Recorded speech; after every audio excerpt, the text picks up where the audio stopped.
And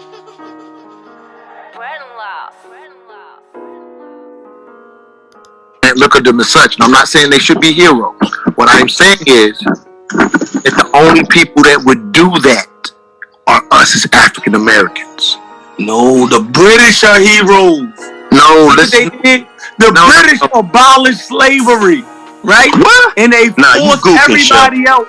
They forced everybody else, including those Africans, to abolish slavery. They actually went to war to end it. Nah, Chef. They said this is madness. So you skip over all the years when they started this shit? Yeah, you Chef. No, I didn't. No, I didn't.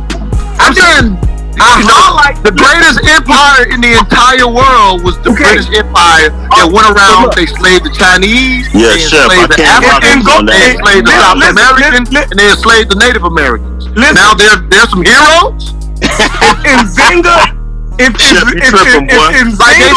the largest empire the world's ever known. It stripped the entire world. If Nzinga would have fought a war to abolish slavery, right? I would have said, now she's a hero.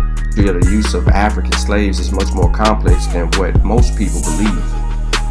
This e-portfolio will focus solely on Britain's part in the slave trade and the captured Africans that were sold into slavery in England.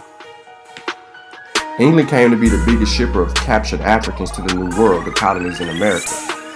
The African slaves that were sold into slavery in England had a very different experience than the captured Africans that were sold into slavery in the New World. The Africans that were forced to England mostly were used for domestic services, such as they did all the cooking, cleaning, and caring for the children.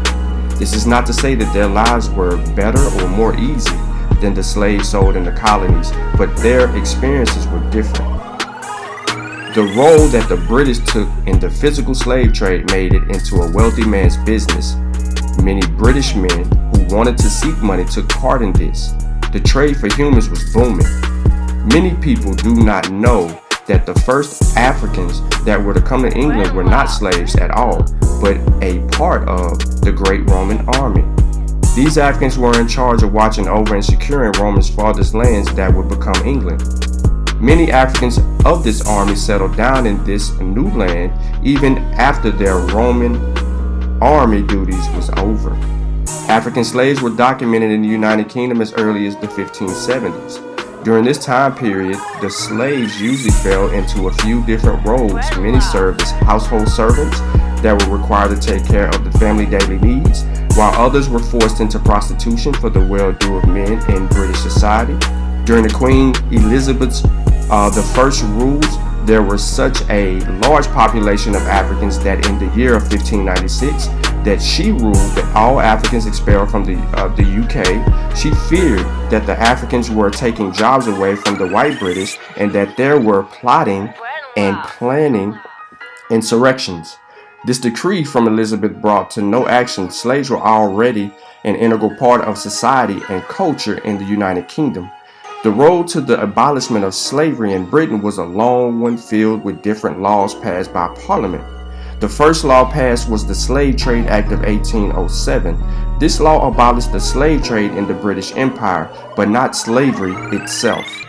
Many of the bill's supporters thought that this law would lead to this quick death of slavery in the United Kingdom, but it was not until much later when the full abolishment of slavery occurred in the United Kingdom. Full abolishment occurred in the United Kingdom with the Slavery Abolish Act of 1833, which abolished slavery throughout the British Empire. Two most successful slave trading countries, accounting for about 70% of all Africans transported to the Americas. Britain was the most dominant between 1640 and 1807 when the British slave trade was abolished. It is estimated that Britain transported 3.1 million Africans, of whom 2.7 arrived to the British colonies in the Caribbean, North and South America, and to other countries. The early African companies developed English trade and trade routes in the 16th and 17th centuries, but it was not until the opening up of Africa and the slave trade to all English merchants in 1698 that Britain began to become dominant. The slave trade was carried out from many British ports, but the three most important ports were London, Bristol, and Liverpool, which became extremely wealthy. Under the 1799 Slave Trade Act, the slave trade was restricted to these ports.